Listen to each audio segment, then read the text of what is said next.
Ang kwentong itatampok natin sa araw na ito ay patungkol sa mga magkakaibigan na napadpad sa isa sa mga sikat na isla sa Samar. Ito ay marangyang syudad na lagusan papunta o papasok sa Beringan. Walang iba kundi ang Araw City. Ayon sa mga residente doon, ang Araw City na tinutukoy ng marami ay madalas na konektado sa alamat ng Beringan City sa Samar.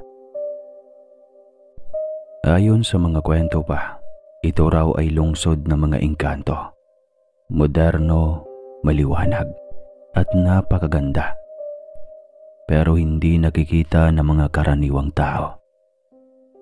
Minsan lang daw ito nagpapakita, karaniwan sa gabi o kapag walang buwan.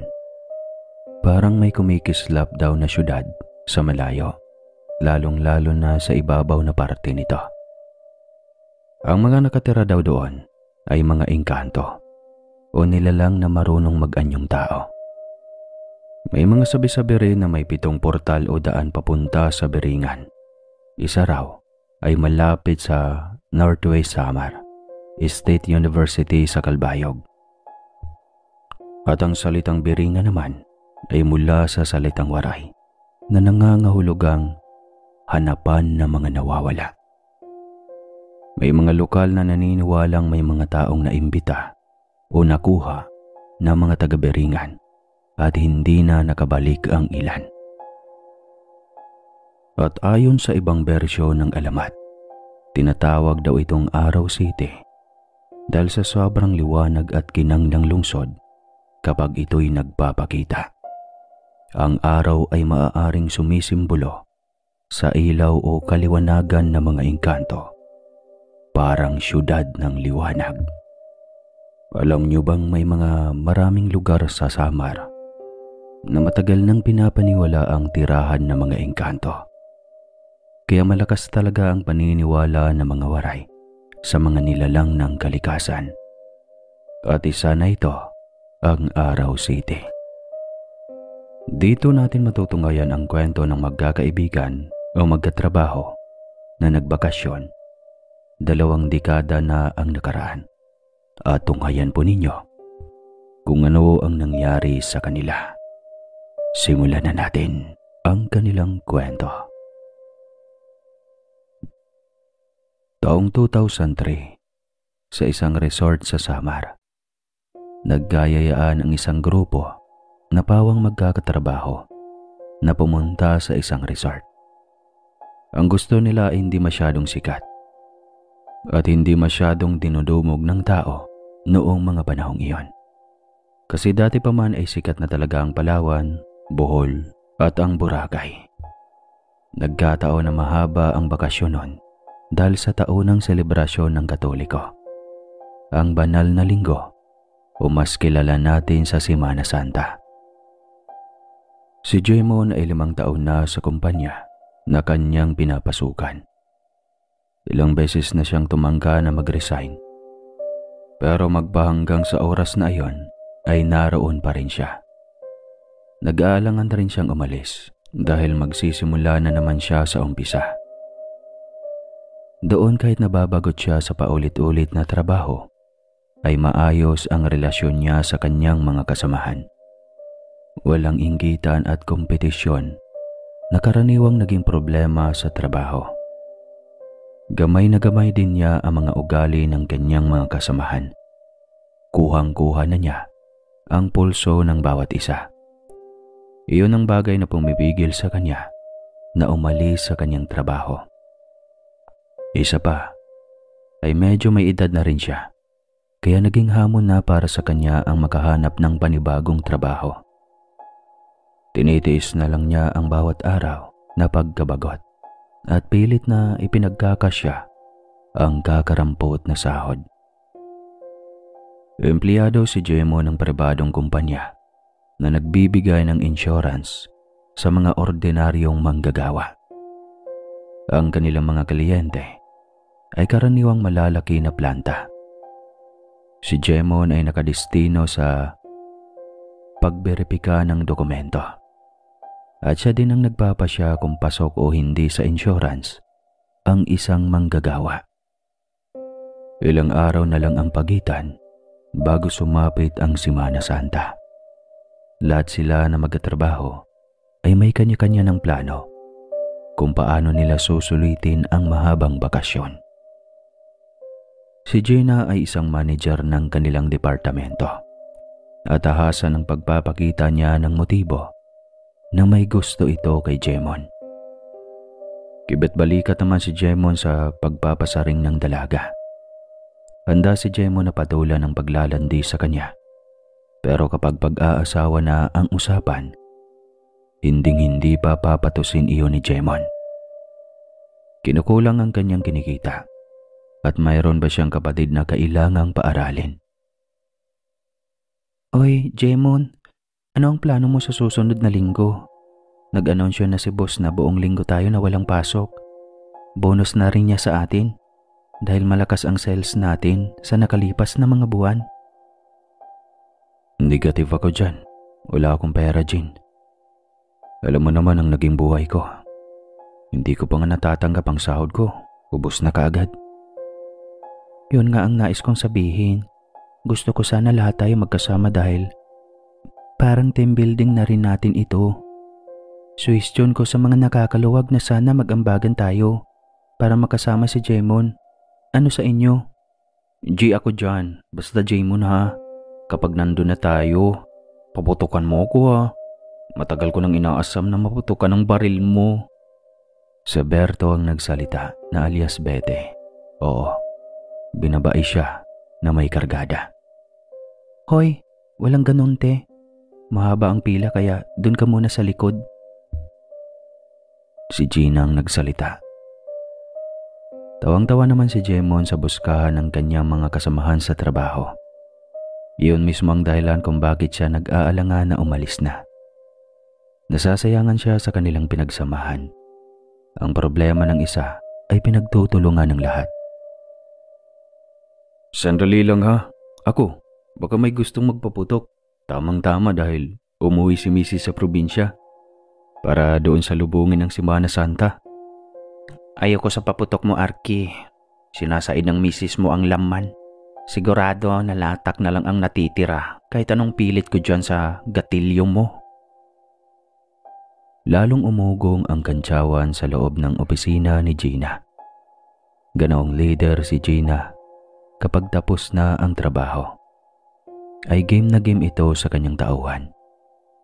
Siya ang magandang halimbawa ng malusog na tagapamahala. Hindi siya lason sa trabaho kung sino ang kailangang alalayan. Tinutulungan niyang umangat sa loob ng kanyang departamento. Sandali, bago pa mapunta sa putukan ay magdesisyon muna tayo. O ano, payag ba kayo na mag-ambagan para makasama si Jemon? 6 lang sila sa loob ng sangay na pinamumunuan ni Gina. Si Jemon, Bete, Arge, Nico at Jello. Seryoso si Nico pagdating sa trabaho. Pero marunong itong makisama kaya walang naging problema. Si Jello naman ay baguhan kaya isip bata. Pero may kaya ang pamilya nito. Pumasok lang ito sa kumpanya para makaranas kung paano maging empleyado. Ako na ang bahala sa eroplano ni Kuya Jemon. Ang bayad na lang sa resort ang pag-ambagan nyo. Paghatian na lang natin ang 4 ang bayad ng resort. Solve na ang problema mo, Jemon. Kaya wala ka ng rason para tumanggi na sumama. Lahat kayo mapuputukan. Doon na lang ako babawi. Sira ulo ka pre. Gusto mo yata magulpi ka naming 3. Alam nga naman nagugulpihin ka ng 2 dyan. Atat na atat sila maputukan mo, Jemon. Walang pikunan sa kanilang samahan dahil lahat ay sanay na sanay sa ugali ng isa't isa. Pagdating naman sa trabaho ay lahat responsable. Walang bilangan kaya lahat ay nagkakasundo. Linggo pa lang ay nakahanda na ang kanilang bagahe. Nagkita-kita silang grupo sa paliparan. Ang kanilang pakay ay papunta sa Samar. kung saan ay sinasabi na may magandang resort. Sigurado ka ba, Gina, sa pupuntahan natin? Paano na lang kapag teritoryo pala ng kanibal ang lugar na yun? Vegetarian ang mga tao doon. Ayaw nila sa matataba. Ligtas ka, Bete. Muli silang nagtawanan dahil totoo naman na may katabaan ang baklang si Bete. Marunong lang itong dumala ng kanyang kasuotan. Natatabunan ng kanyang kapintasan sa kanyang katawan. Habang naghihintay ng anyonsyo sa paliparan, ay kinalikot ni Jello ang kanyang laptop. Ginalugad niya sa internet ang resort na kanilang pupuntahan. Pumukaw ng kanyang atensyon ang napakaraming kwento sa internet. Tignan mo to, Kuya Jemon, oh. Nakakatakot ang nababasa ko dito. Sabay-sabay na lumapit ang grupo at nagagawan sa pag-page sa laptop ni Jello. Iba't ibang bersyon ng kwento ang kanilang nababasa. Mga salaysay ng hiwaga at misteryo na nababalot sa lugar na kanilang pupuntahan. Nagkatinginan silang 5 na magkatrabaho, maliban kay Jenna, na halatang alam ang lahat ng iyon. Kampante lang ito sa pagbihit ng kanyang cellphone at hindi man lang pinansin ang pinagkakaguluhan ng 5 niyang kasamahan. Ano to, Gina? Sinasabi mo na ligtas ang pupuntahan natin sa resort. Ang tanda-tanda mo na, Betty, pero nagpapaniwala ka pa sa mga ganyang kwento. Walang lugar na kapareho sa sinasabi nila. Sa Pilipinas tayo kaya imposible na may ganyan kaprogresibo na syudad na ang ating bansa. Hindi ka ba nababahala? Hindi lang isang tao ang nakakaranas umano ng kababalagan sa lugar na pupuntahan natin. Alangan naman na bumuo sila ng kongregasyon para sirain ang lugar na iyon. Malay natin, hindi imposible ang sinasabi mo. Sa sales tayo kaya hindi na bago ang black propaganda. Basta, wala akong iba na sisisihin kundi ikaw, Gina. Ideya mo ang pumunta sa lugar na ito. Nagsimulang magkapikunan na ang dalawa. Kaya nagpasya na ang kalalakihan na basagin ang kanilang pagtatalo. Ano ba, girls? Chill. Hindi pa nga tayo nakakasakay sa eroplano. Dapat positibo tayo. Ang ating dahilan para mag-relax, pero kapag puro kayo bangayan, ano na lang ang kahinat na ng bakasyon natin? Natauhan si Bete at Gina sa sinabi ni Arke. Minabuti ng baklang si Bete at ni Gina na manahimik na lang para hindi na lumala ang kanilang diskusyon. Si Nico naman ay tahimik lang, pero ang kanyang isipan ay punong-puno ng pangamba. Lingid sa kanilang kaalaman na si Nico ay bukas ang pangatlong mata. Iyon ang dahilan kung bakit siya palaging tahimik. Isinuot niya ang kanyang salamin at nagpanggap na natutulog. Sabay-sabay silang nagmulat nang marinig nila ang anunsyo na pwede na silang pumasok sa eroplano. Kanya-kanya silang hila ng bagahe papasok sa paliparan.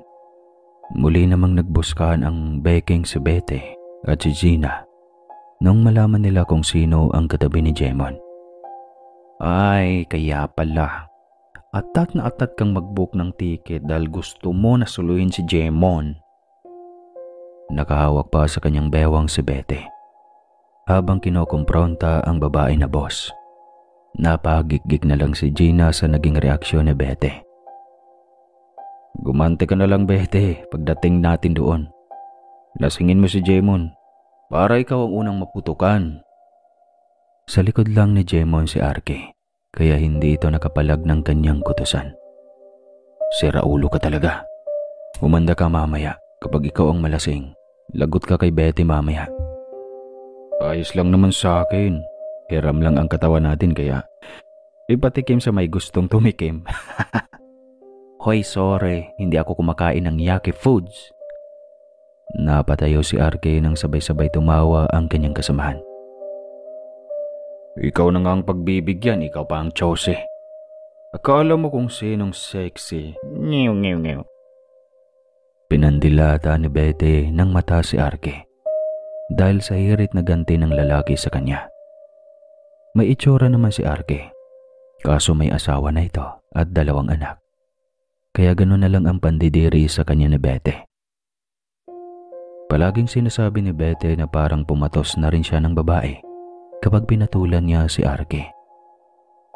Bumalik na lang si Bete sa tabi ni Jello na nagsimula nang ipikit ang kanyang mata. Mahilig ka naman sa kiddie meal kaya pagtiyagaan mo na to, Jello. Si Jello naman, dahil isip bata, ay magkamayaw sa pagtaboy kay Bete para dumistansya ito. Kuya Arki, palit tayo ng upuan. Huwag ka nang tumayo, Arki, dyan ka na lang. Lalong umigting ang pagkainis ni Bete nang tumayo si Arki para makipagpalit ng upuan. Umagalpak naman ng tawa ang kanyang kasamahan dahil sa reaksyon ni Bete. Walang nagawa si Bete na pigilan si Jello dahil nagkukumahog ito na makipagpalit ng upuan kay Arke. Akala ko ba ako lang ang kulay berde ang dugo nito? Mukhang tripa ni Jello yata si Nico. Lalo pang nainis si Bete nang sakyan ni Nico ang kanyang hirit. Kinabig niya si Jello para yakapin ito. Si Jello naman na malapit kay Nico ay nagparaya sa yakap ng kanyang kuya Nico. Ang bango talaga ni Bunso. Umakto pa si Nico na nanggigigil kay Jello. Naramdaman ni Bete na pinagkakaisahan na naman siya ng kanyang kasamahan. Kaya inilabas na niya ang malapad na malong at binalot sa kanyang katawan. Naging tahimik na ito sa buong biyahe hanggang lumapag ang kanilang sinasakyan na eroplano. Pagkalapag ng eroplano ay kanya-kanya na silang ayaw sa kanilang sarili. Sabay-sabay nilang niyakap si Bete na halatang galit sa kanilang liba. Si Ate Betty talaga, binibiro lang eh. Alam mo naman na dapat talaga si Kuya Nico ang katabi ko. Bakit ka nagpapaliwanag? Sino bang may sabi na galit ako? Mula sa Katarman Airport ay sinundo ang 6 na magkakaibigan ng van. Kasama iyon sa serbisyo na kanilang kinuha. Pagkarating sa resort ay sinalubong sila ng maaliwalas na hangin. Tamang-tama ang topografiya sa lugar. Parang nakauwi na rin sila sa probinsya. Nag-alangan na bumaba si Nico. Napansin ni Jello ang pananahimik ng kanyang kuya Nico. Agaran siyang lumapit dito. Si Jello lang ang tanging nakakaalam na may kakayahan si Nico na makakakita ng mga nilalang na mailap sa mga ordinaryong mata. Namumula si Nico at hindi maipinta ang kanyang muka. Nakakuyom ang kanyang kamao at halatang nilalabanan ng takot na kanyang nararamdaman. Hinawakan ni Jello ang kanyang kamay at naramdaman niya ang panlalamig ng kanyang kuya Nico. Huli ka na kuya, umawa ka lang sa akin, ipikit mo lang ang mga mata mo. Inilabas na Jello ang kanyang dala na malong para italokbong sa kanyang kuya Nico. Pagkalabas ay agad niyang sinabi sa mga tauhan ng resort na ihatid sila sa nakalaan na silid dahil nahihilo ang kanyang kasama. Si Jemo naman at Arke ay nagtulungan na buhatin ang bagahe ni Nico. Jello, ikaw na ang bahala sa kuya Nico mo. Aayusin lang namin ni Arke ang gamit sa aming silid. Babalik din kami kaagad. Ayos ka lang tol, gusto mo ba dalhin ka namin sa ospital? Si Raulo ka, nahihilo lang ako. Sige na, nandito naman si Jello. 3 silid ang inalaan para sa kanila. Si Bete ang kasama ni Gina sa silid dahil pusong babae naman ito. Si Jemo naman at Arke ang magkasama dahil pareho silang kalug at si Raulo. Habang si Jello naman at si Nico ang magkasama dahil pareho silang seryoso at paminsan-minsan ay weirdo. Sa silid ay inusisa ni Jello ang kanyang kuya Nico kung bakit ganoon na lang ang kanyang bungad sa resort. Hindi normal ang kinikilos mo kuya Nico. Alam ko na may nakikita ka na naman na kababalagan sa paligid. Ano bang nakita mo kuya? Bakit gano'n na lang ang naging reaksyon mo? Hindi ordinaryong lugar na ito, Jilo. Nakikita mo ba ang mataas na bundok sa gilid ng resort? Kuya naman, walang bundok sa gilid ng resort. Tinatakot mo ko eh. May mataas na bundok sa gilid, Jilo. Solid na bato ang bundok na ito. Sa paanan ng bundok ay nakatirik ang karangyaan. Iba't ibang makabagong tahanan ang nakatayo sa gilid ng bundok. Sa tuktok ay nakatayo ang isang magarbo na kastilyo. Ngayon pa lang ay sinasabi ko na, Jelo, nakatirik ang resort na ito sa paanan ng isang syudad ng mga engkanto. Nangilabot si Jelo. Nakadama siya ng takot.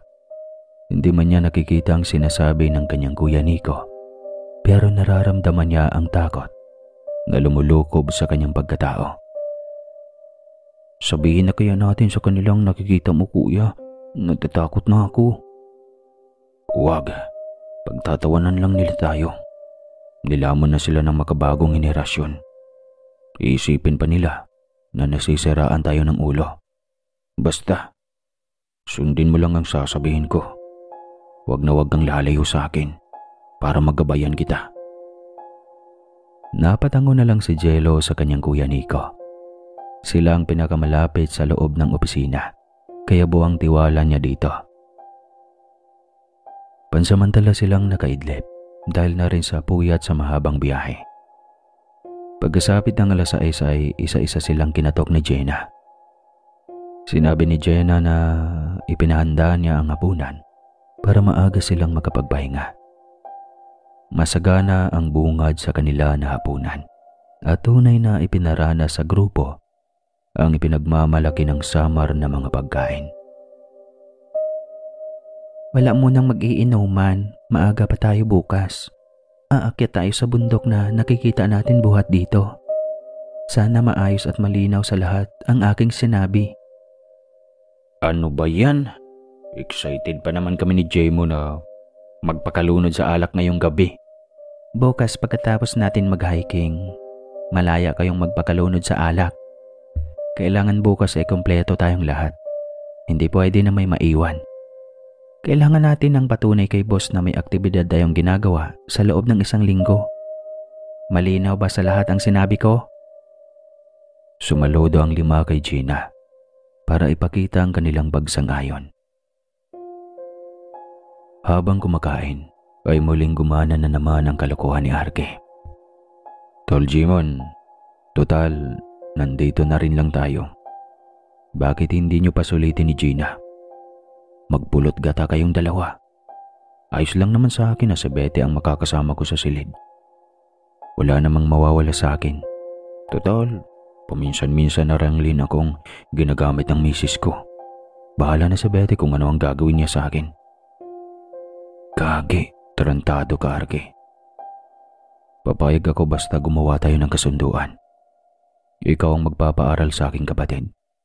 Tapos, linggo-linggo, padadalhan mo ng grocery ang magulang ko. Payag ka. Sira ulo. Ginawa mo pang 2 pamilya ko. Pasalamat nga ako ng asawa ko nagbabayad ng matrikula ng 2 bata.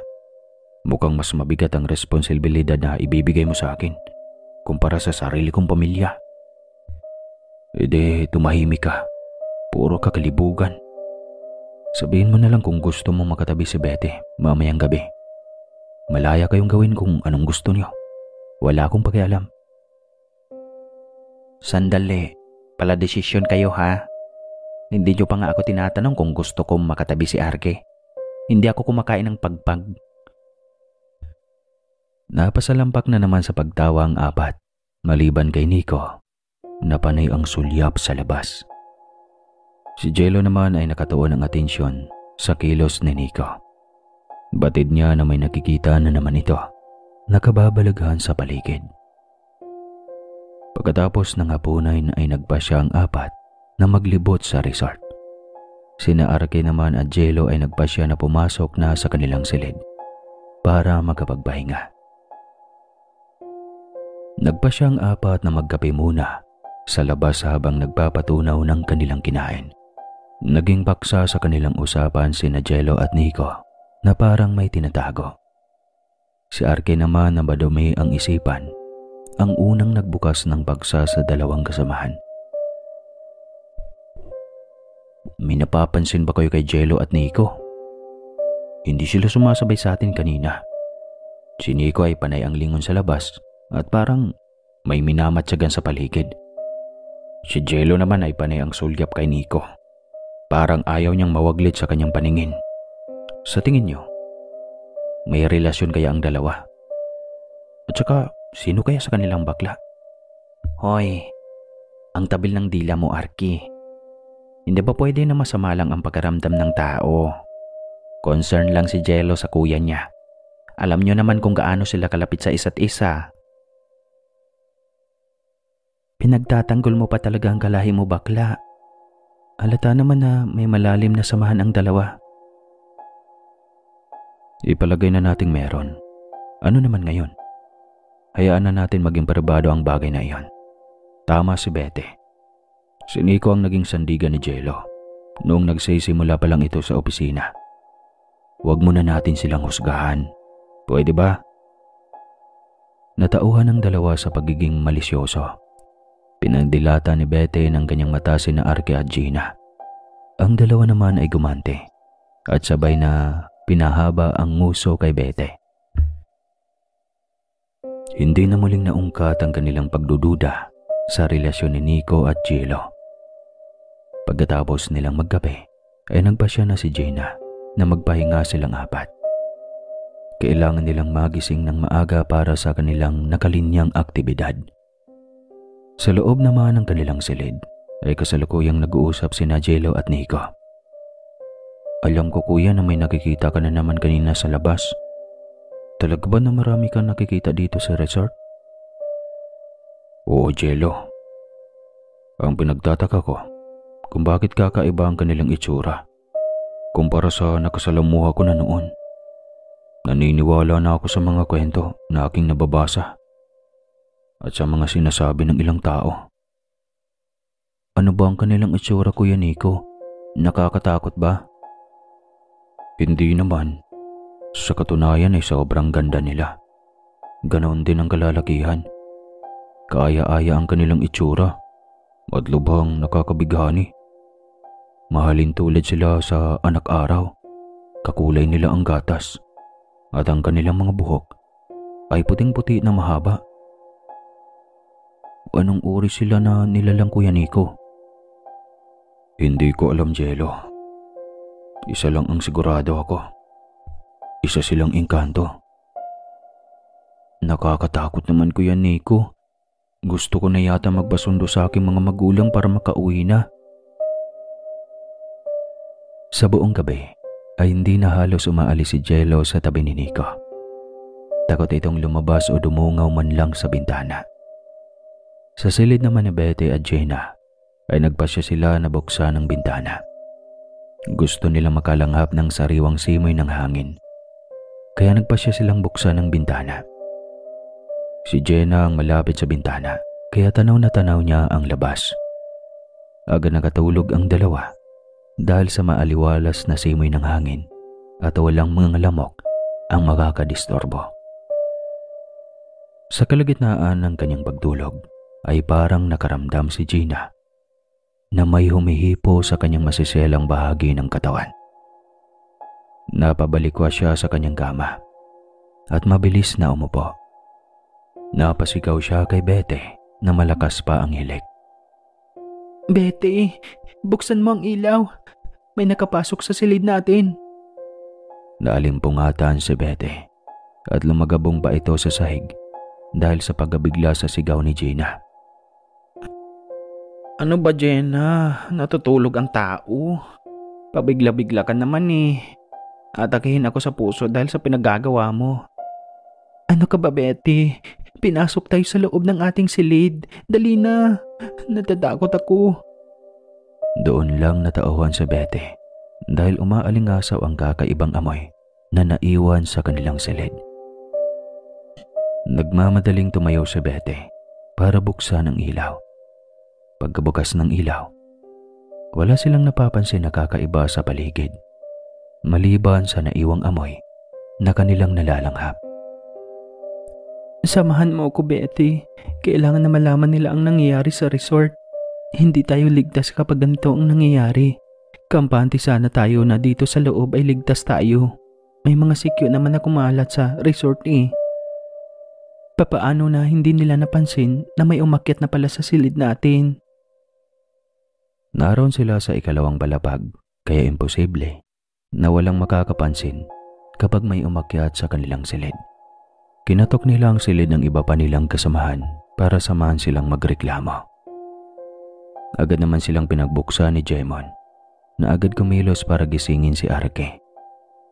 Magkasabay silang apat na pumunta sa silid ni Nico at Jello.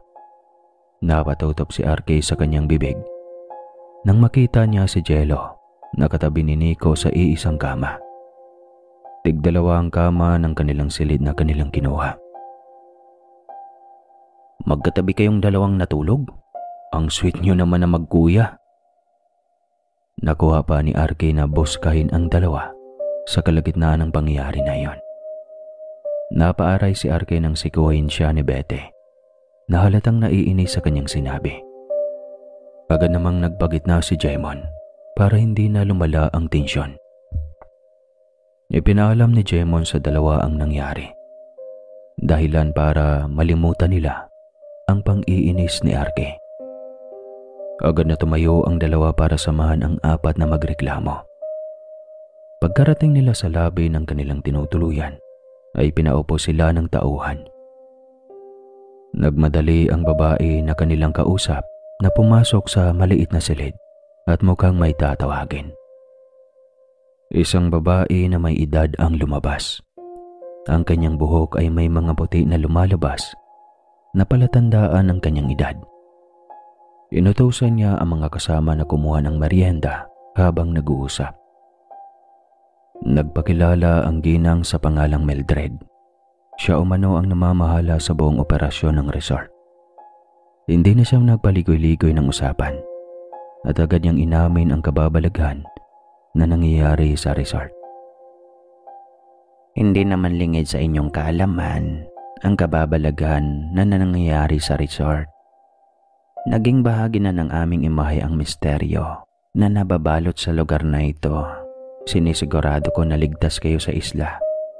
Kung ordinaryong tao lang ang usapan, walang mangangas na pumasok sa resort pagsapit ng gabi. Hindi na bago sa amin ang nararanasan mo, ma'am. May mga nilalang talaga na gumagala sa aming resort pagsapit ng gabi. Hindi na saklaw ng aming kakayahan na kontrolin ang mga nilalang na hindi namin nakikita. Napatayo si Gina sa kanyang upuan dahil hindi kumbinsido sa sinabi ng ginang. Kalokohan, hindi ako naniniwala sa sinasabi mo, ma'am. Sigurado ako na may pumasok sa aming silid ni Bete. Nanatiling kalmado lang ang ginang at pilit na pinapakalma ang dalaga. Hinayaan niya lang ito na mailabas ang kanyang hinaing. Mukhang sanay na itong humawak sa ganoong sitwasyon. May naaamoy ka ba na mabango pagkatapos mong maramdaman iyon? Mabango katulad sa hardin na may iba't ibang bulaklak na namumukadkad. Napaupo si Gina sa kanyang upuan dahil tugmang-tugmang sinabi ng ginang.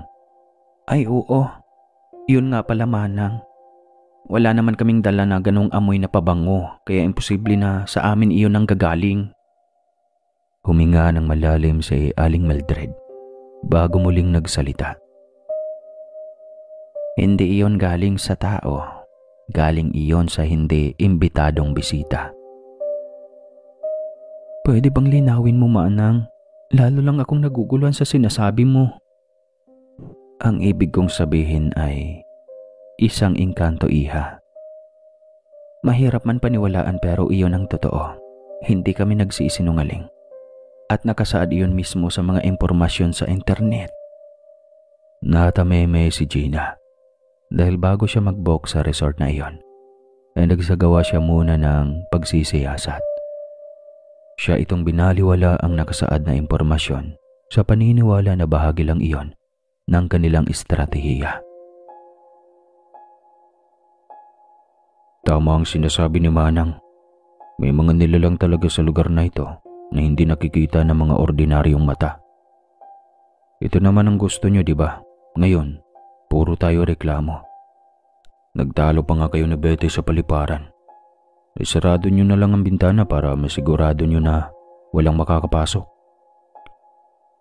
Bago bumalik sa kanilang silid, ay pinadalhan ni Mildred si Gina na kulay pula na asin. Mainam umano iyon para maitaboy ang mga engkanto na pakalat-kalat sa paligid. Hindi pa rin sapat kay Gina na binigyan siya ng pangontra ni Mildred. Natatakot itong bumalik sa kanilang silid, kaya nagboluntaryo si Jello na ipagamit kay Gina ang kanyang kama. Total magkatabi naman sila ng kuya Nico niya. Sigurado ka ba, Jello? Ayos ka lang na tumabi kay Nico? Opo, ma'am. Mas makakatulog ako ng maayos kung katabi ko si Kuya Nico. Mahirap na baka pagising ko may katabi na akong engkanto. Hindi pumayag si Betty na mapag-isa sa silid nila Jenna. Ayaw niya din na makasama sa silid ni Arky, kaya nagpa siya itong tumabi kay Gina. Hoy, ayaw ko maiwan sa aming silid, no? Sasama ako. Ayos lang sa akin, tabi na lang tayo, Betty. Ganon nga ang naging kalagayan nilang apat. Mabuti na lang, malapad ang kama dahil sadyang pangdalawahan ang sukat nito. Kinabukasan ay maaga pa rin silang nagising para ituloy ang aktibidad sa araw na iyon. Maagang inihain ang kanilang almusal para makaalis sila ng maaga.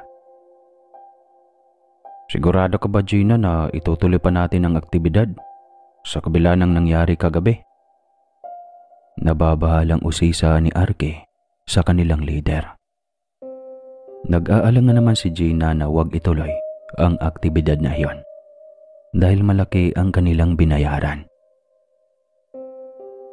May gagabay naman sa atin na makakasama, kaya kampante ako na walang mangyayari sa atin. Ikaw, Gina, ha? Binalaan na kita sa airport pa lang, pero ipinilit mo pa rin ang umalis.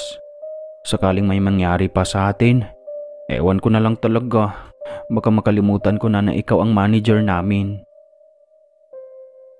Isang banyaga na Amerikano ang may-ari ng kumpanya na kanilang pinapasukan. Hindi uso ang tawagan na sir o ma'am. Sanay na sanay sila sa tumawag sa palayaw o sa unang pangalan lamang. Responsibilidad nila ang pinagtutuunan nila ng pansin at hindi posisyon. Hindi naman ibig sabihin na wala silang respeto kay Gina. Dahil sa huli, ay ito pa rin ang nagpapasya sa mga mahahalagang bagay sa kanilang sangay. Tama na nga yan. Nandito na tayo. Kaya tigilan na natin ang sisihan. Nagkasundo tayo na pumunta dito. Kaya walang dapat sisihin. May sarili tayong desisyon at isip. Kaya pwede naman na tumanggi tayo na sumama. Sa mga gustong sumama ay sumama na. Sa mga ayaw ay ayaw. Sakaling magbago ang isip mo, Betty, na huwag ka nang sasama, igagalang namin ang iyong pasya. Tama si Kuya Nico, Betty. Karapatan mo ang magdesisyon kung sasama ka o hindi. Hindi ka mapipilit ni Jenna kung ayaw mong sumama. Kaligtasan ng bawat isa sa atin ang nakataya. Walang naging tugon si Gina dahil batid niya ang ugali ni Nico. Prangka ito at palaging may punto ang kanyang sinasabi. Laging umaayon sa legalidad ang kanyang pag-iisip. Sa huli, nagpasya pa rin si Betty na sumama sa aktibidad ng grupo. Subalit, hindi siya nakaligtas sa pangungutya ni Arky. Sasama ka rin palang, dami mo pang reklamo. Hindi ka na talaga nagbago, Betty. Ako, Arky, ha, ipunong-puno na ako sa iyo. Matatamaan ka talaga sa akin. Tama na nga yan. Nagbabangayan na naman kayong dalawa. Magkakasamaan lang tayo ng loob dito. Nagbagitna na si Jenna para matuldukan ang pag-uusap na iyon. Naging seryoso na ang babae, kaya tumahimik ang lahat. Bale kung sino ang sasama, ay kailangan na sumunod sa patakaran ng tour guide. Ipapaliwanag niya sa atin ang dapat gawin. May mga bagay na pwede at hindi pwedeng gawin sa bundok na tinatawag nilang gamay at anito. Higit sa lahat ay malaya ang bawat isa sa atin magdesisyon. Pwede kayong manatili na lang sa resort o sasama sa hiking. Aalis ako kahit ako lang mag-isa. Pagkalipas ng kalahating oras na paghihintay, ay dumating ang isang lalaki. Nasa kanilang tansya ay mahigit 40 na ang edad. Makisig ang katawan nito at halatang batak sa init ng araw. Nagpakilala ang mama sa pangalang Odin at siya umano ang naatasan na sumama sa grupo ni Gina. Medyo matarik ang bundok na ating aakyatin, kaya kailangan na buong buo ang inyong loob.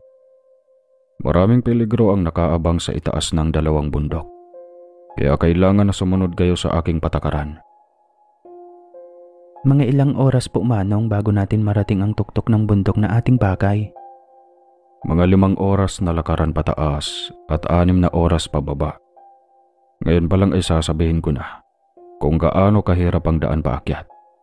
Doble ang hirap kapag pababa. Nagsagawa si Mang Ode ng maikling diskusyon sa maaaring gawin kapag nahiwalay sa grupo. May mga sinyalis siya na sinabi na maaaring iwan sa punong kahoy. Mahigpit niyang ibinili na hanggat maaari ay huwag lalayo sa grupo. Ang bundok ng gamay at anito ay hindi pangkaraniwan. Nababalot ito ng misteryo at kababalaghan na magpahanggang sa ngayon ay hindi ko pa alam. Ang mahalaga ay marunong tayong magpakita ng respeto at malasakit sa kalikasan. Hanggat may maayos tayong koneksyon sa kalikasan, ay walang may mangyayari sa ating masama. Sa huli ay isa-isang tinanong ni Mang Odin ang 6 na bumubuo sa grupo kung seryoso silang aakyat sa bundok. Lahat sila ay positibong tumugon, kaya ikinasa na ang pag-akyat. Tubig, pagkain at pangunang lunas ang unang sinabi ni Mang Odin na dapat ay dalhin. May surviving kit din siyang ibinigay na may mga maliliit na lamang na gamit. Nagdasal na ang buong grupo para simulan ang kanilang pag-akyat. Sa una ay hayahay pa ang kanilang paglalakad hanggang sa narating nila ang pinakapusod ng kagubatan. Doon na nagumpisa ang kalbaryo sa kanilang buhay. Mahahabang matitinik na balag at surak sa lilim ng matatayog na puno. Dumagdag pa ang matatalim na nakausling bato sa kanilang daraanan. Si Jemon ay nakaalalay kay Gina, habang si Arke naman ay kay Bete. Napanay ang reklamo. Si Jemon na ang nagboluntaryo na bumuhat sa bagahe ni Jenna. Ganoon din si Arke, dahil sa bigat ng katawan ni Bete ay nagpasya na itong kunin ang kanyang dalahin. Si Jello naman at Nico ay nagpapahuli sa grupo dahil panay ang kanilang pag-uusap. Sinasadya nila iyon para walang makarinig sa kanilang usapan. Kuya Nico, sa palagay mo ay ligtas lang tayo dito? Masukal ang gubat na ito, Jello. Hindi natin batid kung ano ang nakakubli sa pinakasulok ng gubat dito. Kailangan na talasan natin ang ating pandama para maramdaman kapag may nakaambang panganib.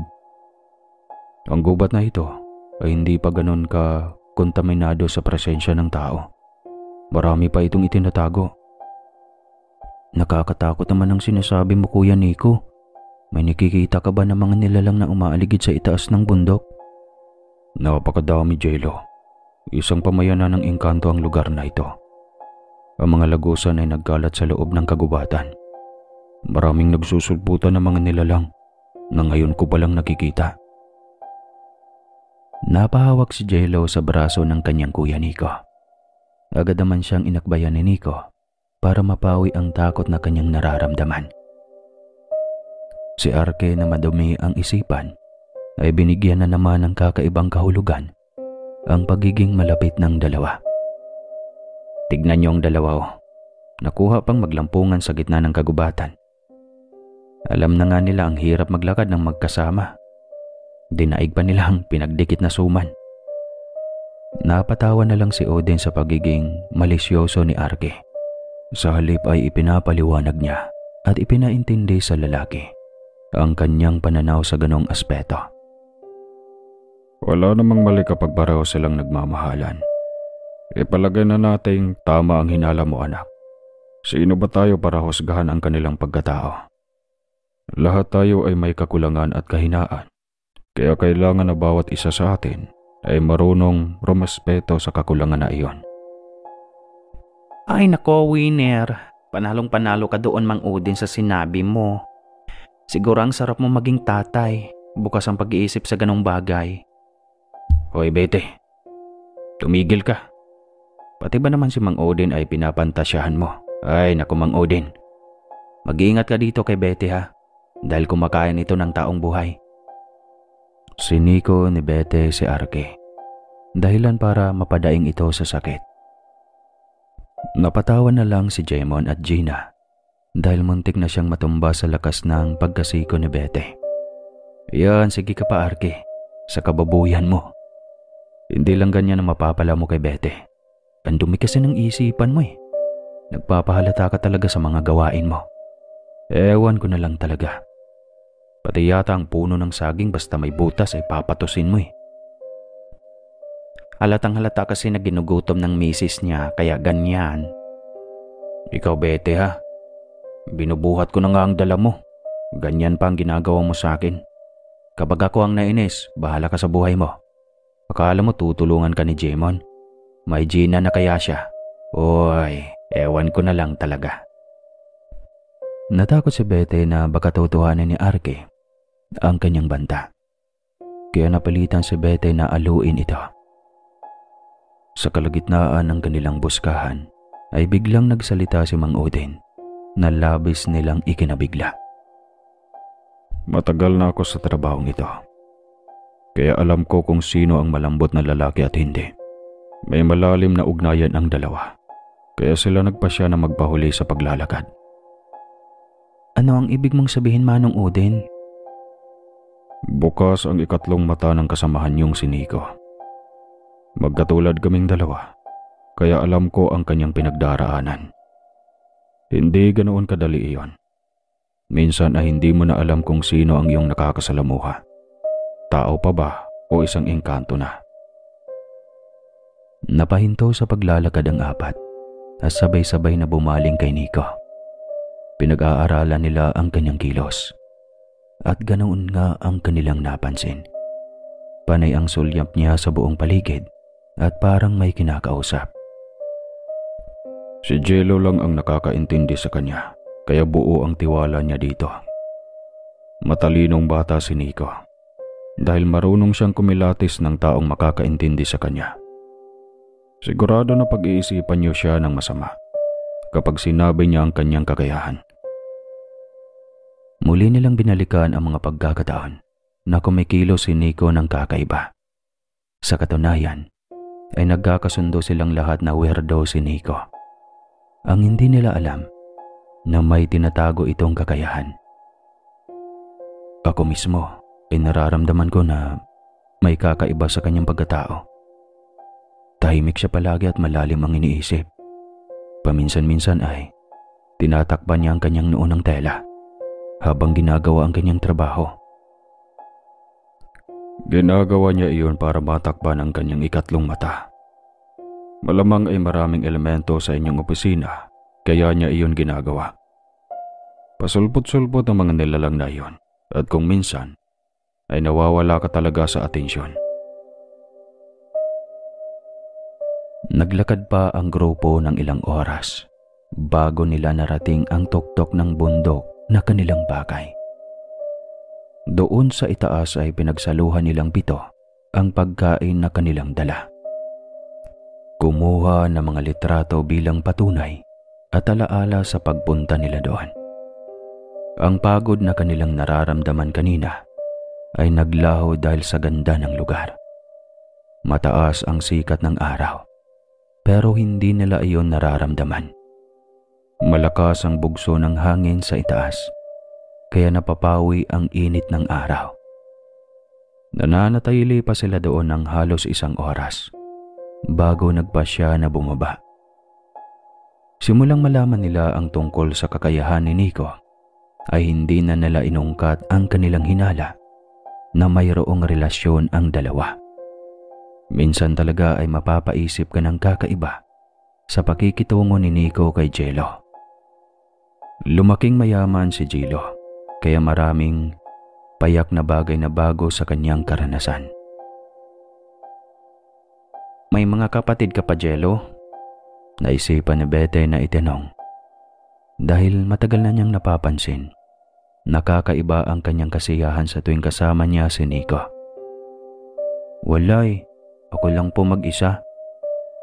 Diyos ko, ang yaman-yaman niyo tapos tamad gumawa ng bata ang mga magulang mo. Ang iba nga dyan halos wala nang makain, pero higit pa sa 1 dosena kang mga anak. Walay, busy. Hindi na nga kami halos magkita. Mabuti nga at dito ako nakapasok na kumpanya. Nagkaroon ako ng 3 kuya at 2 ate. Di ba may negosyo ang pamilya mo? Bakit dito mo naisipan magtrabaho? Co-owner si daddy ng kumpanyang ito. Gusto niya na matutunan ko lahat ng operasyon sa kanyang negosyo. Hindi din ako magtatagal at sigurado na ililipat na naman niya ako. Wala na akong masabi. Sana lahat pinagpala. Pangako kapag binigyan na ako ni daddy ng sariling negosyo, kukunin ko kayong lahat at lahat kayo ay magiging department head. Napatawa na lang ang buong grupo nang yumakap si Bete kay Jello. Ang sarap mo pala maging kapatid, Jello. Payakap nga si Ate Betty. Napahiyaw na lang si Jello nang yakapin siya ng malalaking bisig ni Bete. Nagpa siya ang grupo na magsimula ng bumaba. Muli ay nagpahuli si Nico at Jello. Malapit ka na palang umalis sa opisina. Siguro, Kuya Nico. Si Daddy kasi pabigla-bigla yan magdesisyon. Nagtatampo ka ba? Hindi naman. Nalulungkot lang dahil ngayon lang ako nagkaroon ng kaibigan na nakakaintindi sa akin. Ano ka ba? Magaling ka, Kuya Nico. Kaya sigurado na hindi tatanggi si Daddy kapag hiniling ko na ilipat ka doon sa opisina niya. Ayos lang naman sa akin na manatili. Bahala na. Sigurado ay maninibago ako kapag umalis ka na. Habang naglalakad ang buong grupo, ay napansin ni Nico na pabalik-balik lang sila sa kanilang daanan. Sumulyap siya kay Mang Odin at nakikita niya ang tagaktak ng pawis na tumutulo sa kanyang noo. Hinto! Huminto muna tayo sa paglalakad. Mang Odin, may napapansin ka ba sa dinadaanan natin? Ilang beses na tayong pabalik-balik sa ating dinadaanan. Ayaw ko lang magpanik kayong lahat. Kaya minabuti ko na manahimik muna. Baka lubayan naman tayo ng engkanto na naglalaro sa atin. Titigil tayo sa paglalakad at hihintayin natin na kusa silang sumuko. Gusto ng mga engkanto na maubos ang lakas natin para kusa tayong sumuko. Biyernes Santo bukas, kaya ang ipinag-alala ko na baka hindi na tayo makalabas dito. Hindi, lalabas tayo. Hindi tayo basta-basta lang susuko. Umiiyak na sina Bete at Gina sa mga oras na yon. Si Arke naman ay unang naisip ay ang kanyang 2 maliliit na anak. Si Jemo naman, ang kanyang pamilya na umaasa sa kanya.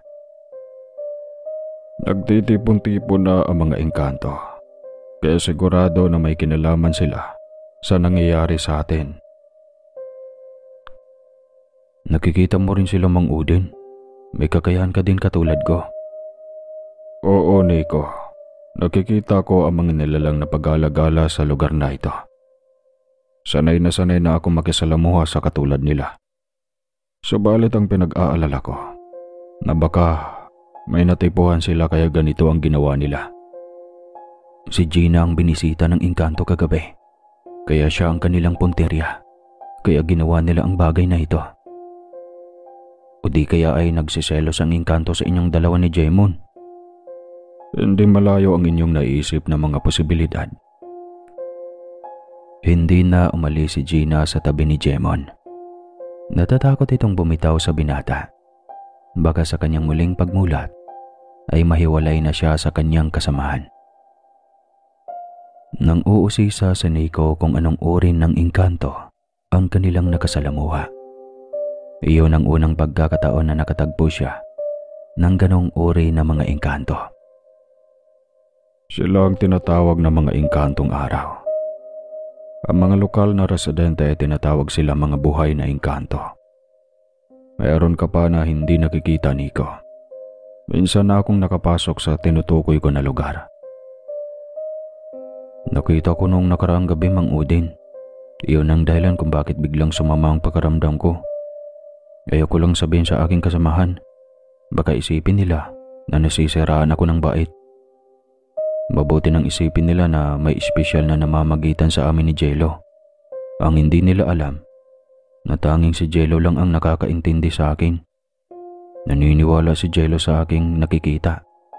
Kaya sa kanya ko lang sinasabi ang nangyayari sa ating paligid. Sinabi ko na iyon sa kanila. Naiintindihan kita, Nico. Sa makabagong panahon ay mahirap na paniwalaan ang mga ganong bagay. Subalit tayo na umiiral ay may taglay na natatanging kakayahan. Ang tanging patunay na sa dako paraon ay may nabubuhay na kakaiba. Hindi nakikita ng ordinaryong mata pero nabubuhay at patuloy na dumadami.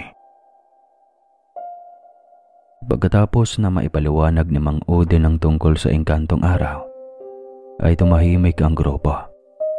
Nag-iisip sila ng hakbang kung paano nila malalabasan ang problema. May naalala ako na kwento ng aking lola. Ayon sa kanya, kapag naliligaw tayo sa isang lugar at paulit-ulit na bumabalik, kailangan nating baliktarin ang ating mga suot. Subukan natin. Wala namang mawawala kapag sinubukan. Binaliktad nilang 7 ang kanilang bawat saplot sa katawan. Pati ang suot nilang sapatos at medyas ay sinubukan nilang baliktarin. Muli silang naglakad para subukan na makalabas sa lugar na iyon. Naging matagumpay ang kanilang ginagawa dahil nagawa nilang makausad sa paglalakad. Nakarating sila sa isang landas na nababalot ng makakapal na ulap. Muli silang pinahinto ni Mang Udin sa paglalakad. Huminto kayo saglit. May sasabihin ako. Napahinto ang buong grupo. Pero naramdaman nila ang tensyon na mababaka sa mukha ni Mang Udin. Si Nico ang naglakas loob na magsalita para mang-usisa. Ano ang nalalaman mo, Manong Udin, sa lugar na ito? Nagawa nating makaalpas sa pagkakulong sa patibong ng mga engkanto. Pero ang malala ay binuksan nila ang lagusan papasok sa Araw City. Nandito na tayo sa paanan ng syudad. Ang syudad ng araw na lagusan papasok sa pinakamalaking syudad ng mga engkanto. Ang sagradong syudad ng Beringan. Nakapasok na ako sa syudad ng araw. At sinasabi ko na hindi basta-basta ang makakalabas doon. At tanging paraan lang para makalabas ay ang dumaan ng sagradong syudad ng Beringan. Tama ako. Tama ang nabasa ko. Sinasabi ko na hindi lang basta dadaloy ang mga balita na iyon kung walang katotohanan. Nababagot na sambit ni Bete. Gusto man niyang sisihin si Jenna, ay naalala niya ang sinabi ni Nico. Kinikimkim na lang na Bete ang ngit-ngit na nararamdaman. Sa tingin ko ay maaari na nating ayusin ang ating damit. Narito na tayo sa loob ng lagusan papasok sa loob ng syudad. Nakanlungan ng mga engkanto. Agaran nilang inayos ang kanilang damit. Nagpasya silang magpatuloy sa paglalakad dahil ayon na rin kay Mang Udin na iyon ang tanging paraan para makatawid palabas. Bago tuluyang makapasok ay may babala si Mang Udin. Magiging bukas ang inyong kamalayan pagpasok sa syudad ng araw. Malaya na kayo makakakita ng engkanto. Kailangan niyong paghandaan at lakasan ang inyong mga loob. Iyon ang tanging paraan kung gusto niyo pang makalabas sa lugar na ito. Naunang pumasok si Mang Udin at kasunod niya si Nico at Jello.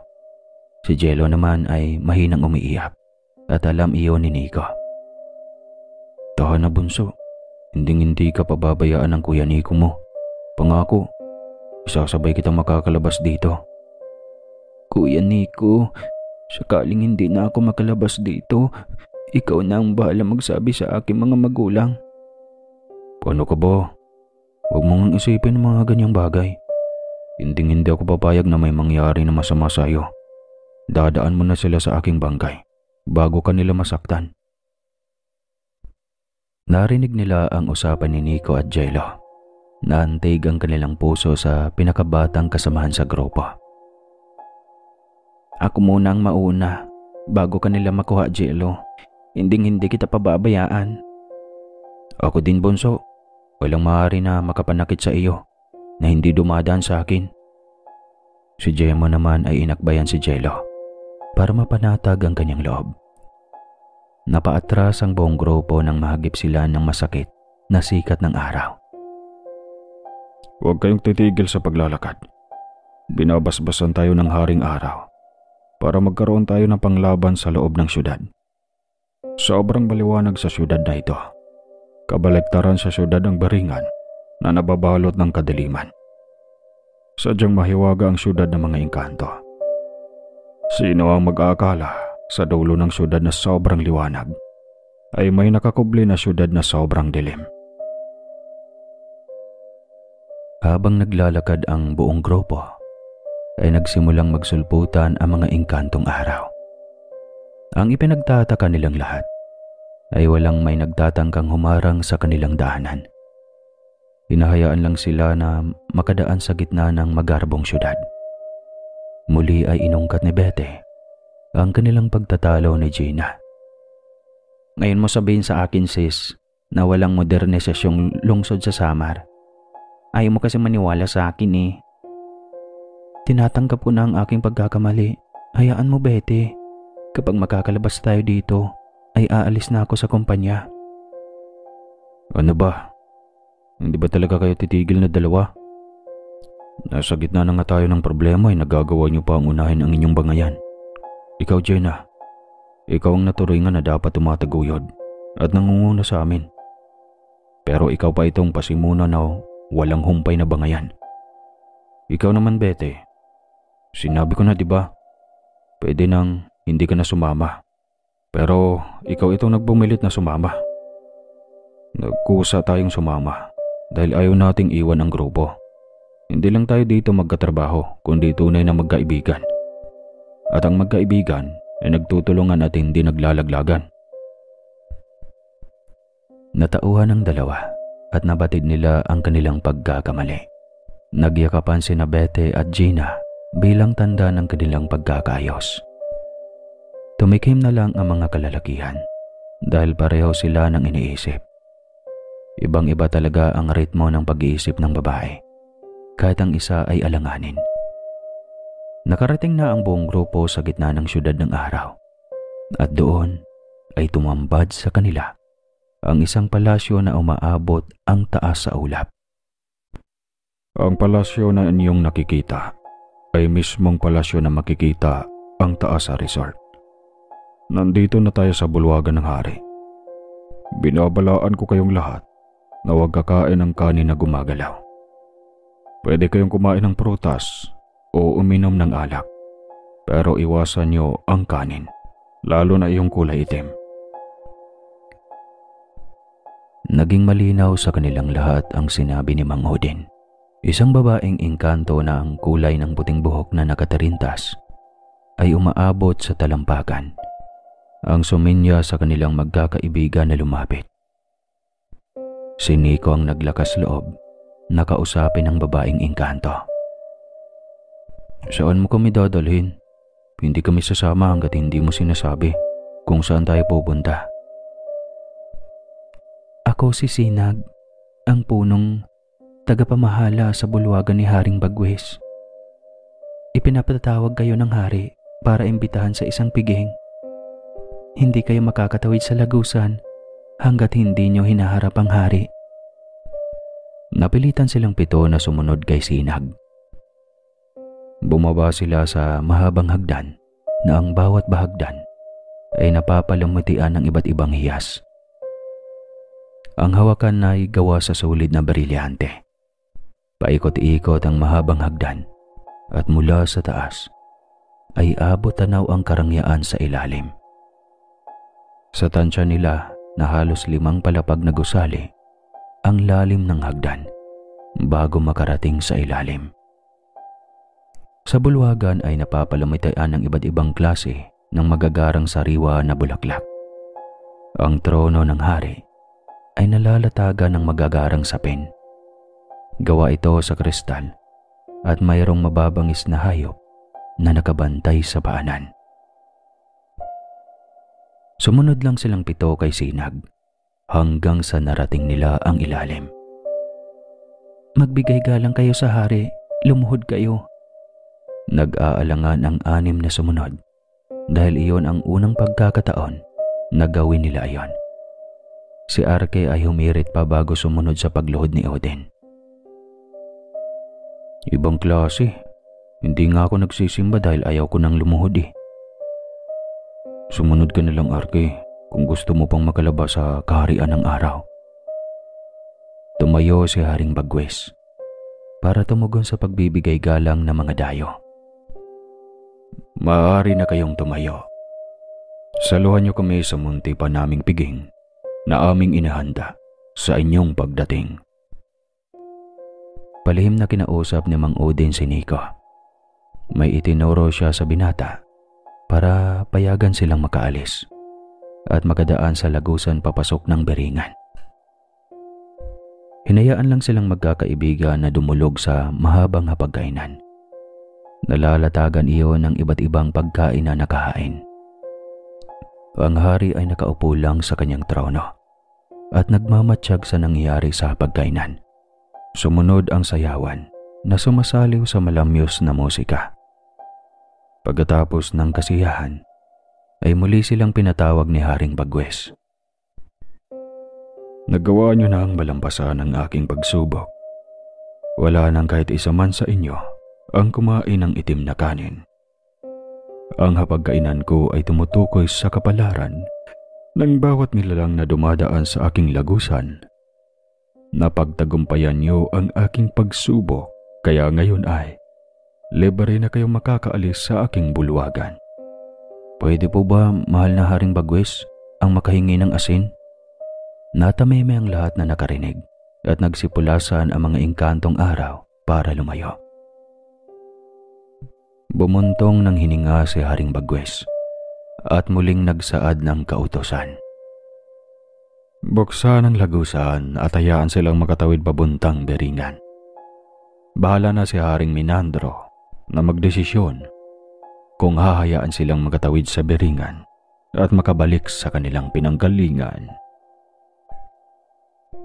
Hindi pala sila libreng makaalis kung hindi binanggit ni Nico ang tungkol sa asin. Ang asin ay delikado sa mga engkantong araw dahil maaari itong makapatay sa kanila. Isa ito sa itinuturing na kanilang kahinaan.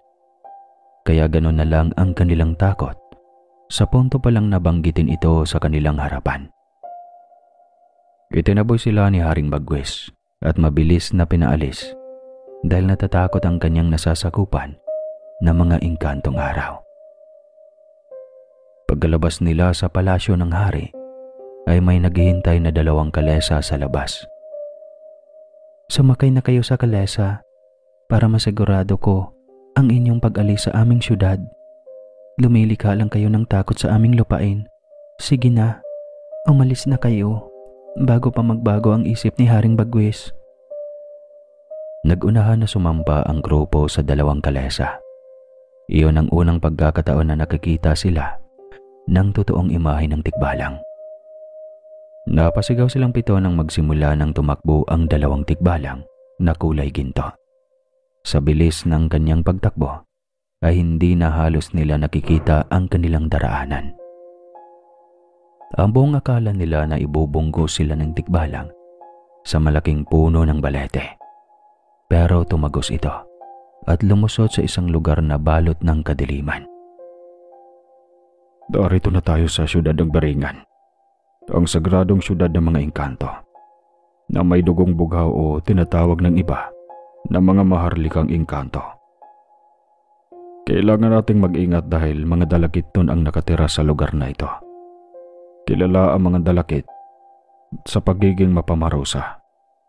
Maaari tayo nilang parusahan kapag nagkamali tayo. Huminto ang kalesa na hinahatak ng 2 tikbalang sa harap ng isa pa na palasyo na pawang gawa sa itim na kristal. Agad nagsilabasan ang mga engkanto na nakasuot ng itim na abeto. Manong Udin, di ba sabi mo sa akin ay nakadaan ka na dito? Ibig sabihin ay kilala mo na ang mga nilalang na nakatayo sa ating harapan. Sila ang mga selyo na bumubuo sa konseho ng maharlikang engkanto. Hayaan mo akong magsalita at mabuti kung wag na kayong tumugon pa para hindi tayo magkamali. Tumango ang 6 na magkakatrabaho bilang pagsang-ayon sa sinabi ni Mang Odin. Pagkalipas ng ilang oras, ay may lumabas na isang engkanto na ang mata ay mapupula. Lumalabas ang kanyang magkabilang pangil sa tuwing nagsasalita ito. Agarang lumuhod ang mga engkantong dalakit nun pagkalabas nito. Sino siyang Mang Odin? Kilala mo ba siya? Siya si Menandro, ang kinakatakutang pinuno ng Beringan. Sumunod na lang tayo sa ginawa ng ibang engkanto. Kailangan na ipakita natin kay Haring Menandro na nagpapakumbaba tayo. Sabay-sabay na lumuhod ang 7 at yumuko sa harapan ni Haring Menandro. Tumayo ang hari sa kanilang paanan at nakikiramdam sa kanilang presensya. Sinadya niyo ba na makapasok sa loob ng lupain ko na sakop ng mga engkantong bukay? Batid namin, Haring Menandro, ang panganib kapag nangahas kaming pumasok sa loob ng lagusan. Pumunta lang kami sa bundok ng Gamay at anito para magliwaliw. Habang pababa na kami ng bundok, ay napansin namin na paikot-ikot na lang kami sa aming dinadaanan. Binaliktad namin ang aming suot, kaya nagawa naming makalusot sa daanan na iyon.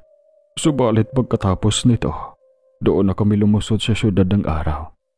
Humarap kami kay Haring Bagwis at hinayaan niya kaming makalusot sa lagusan. Ang Beringan lamang ang daan para makalabas papunta sa mundo ng mga tao. Subalit hindi iyon ganon kadali. Doon pa rin ako sa tama dahil sigurado na may dahilan kung bakit kayo pinarusahan ng mga engkantong nakatira sa bundok ng Gamay at anito.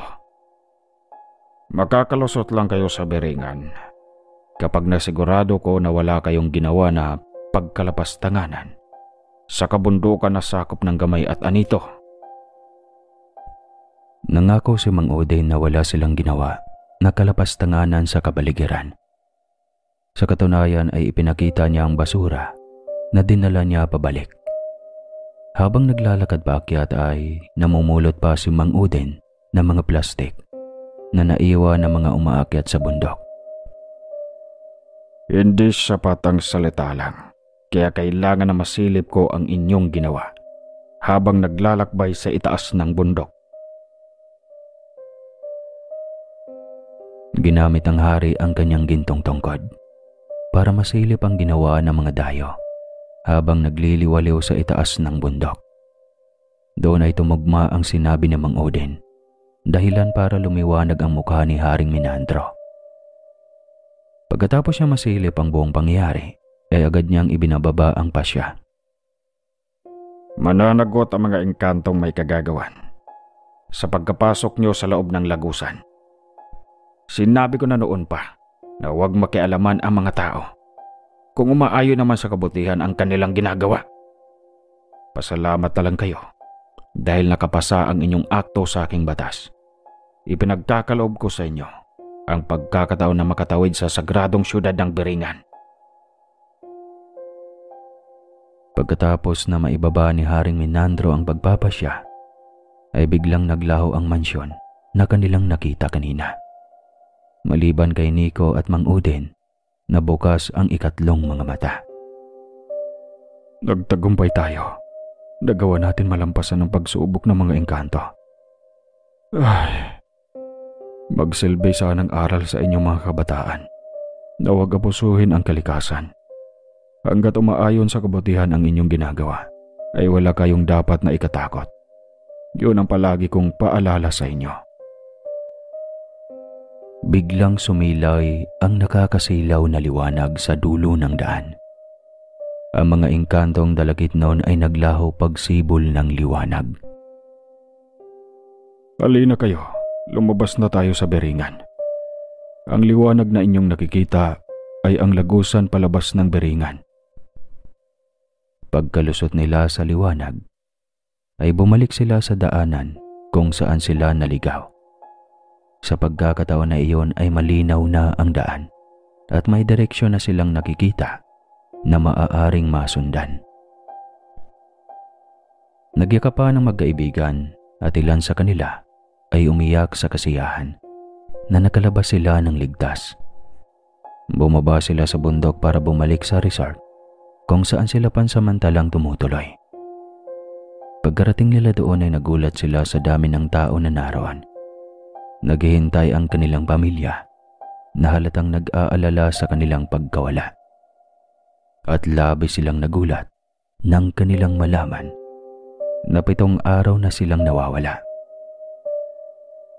Buo ang tiwala ko, Odin, na mag-aagawa mong ilabas ang 6 na bata sa loob ng 2 syudad na mga engkanto. Hindi din ako makapanawala, Mildred, na magagawa ko iyon sa pangalawang pagkakataon. Sa mismong araw na iyon, ay nagpasya ang kanilang mga magulang na umuwi na. Pagbalik sa trabaho ay napuno ng iyakan dahil tuluyan ang lumipat si Jello sa ibang kumpanya. Kasama niya ang kanyang kuya Nico at kagaya ng kanyang ipinangako. Pagkalipas ng 2 taon, ay makikita sina Jello at Nico na nagmamadaling umalis. Excited silang saksihan ang mahalagang araw para sa 2 tao na malapit sa kanila. Ayos lang bang damit ko, Kuya Nico? Oo naman, boss. Bagay na bagay sa iyong suot mo. Jello pa rin. Hindi kita empleyado kundi kapatid ko. Ikaw, kailan ka magpapakasal para maranasan ko rin maging best man? Paktay ka sa akin, kuya. Marami akong ibobo ko na sekreto mo. Malapit na, kaya ngayon pa lang ay simulan mo na ang pagbuo ng script. Pagkatapos ng kanilang karanasan, ay natutunan ni Jemo na maikli lang ang buhay. Kailangan niyang bumuo ng sariling pamilya, kaya pinorsigin na niya si Jenna. Hindi naman siya nahirapan dahil halata naman na gusto siya ng babae. Sa simbahan na sila nagkatagbo-tagbo. Si Arke ang naging best man ni Jemon at ang kaparehan niya si Betty na pumuputok sa kanyang suot na gown. Mga taksel, lumipat lang ako ng trabaho. Nagkamabutihan na ang 2. Ayos lang iyon. Madami namang bagets doon sa pinaglipatan mo. Sabat ni Arke. Tinupan ni Jello ang kanyang pangako. Lahat sila ay may kanya-kanyang sangay na sa kumpanya ni Jello na pinamumunuan. Si Nico ay naging executive staff ni Jello. Nakarapat-dapat naman sa ganong posisyon. Si Jenna naman ay nananatili sa dati niyang posisyon kagaya ng kahilingan ni Jello. Sabay-sabay silang isinama ni Jello na umangat kagaya ng kanyang pangako. Sa kasalukuyan ay nagkakasundo ang magkakaibigan sa isang adhikain. Ang patuloy na pangalagaan ang kapaligiran kagaya ng itinuro ni Mang Udin sa kanila. Iyon ang naging daan para makaligtas sila sa syudad ng engkanto. Si Mang Udin naman ay regular na tumatanggap ng tulong para lalong mapangalagaan ang bundok ng Gamay at Anito, kagaya ng pangako ni Jello. Kaya sa mga nagtatangkang bumisita sa isla na ito, malalaman nyo naman na pinapanatili nila ang kapaligiran palaging malinis. At ang kwentong ito ay isa sa paalala sa atin na kahit saan man tayo makarating, lalong-lalo na sa mga kagubatan o mga liblib na lugar, kahit walang nakakakita sa mga basura nyo, pakiusap lang, huwag nyong ikalat. Dahil ika nga nila, ang lahat ng ginagawa ng isang tao ay may kabayaran sa bandang huli. Hanggang dito na lang po ang kwentong ito. Maraming salamat po sa lahat ng nakikinig. Mag-ingat kayo palagi. At huwag kalimutang magkape.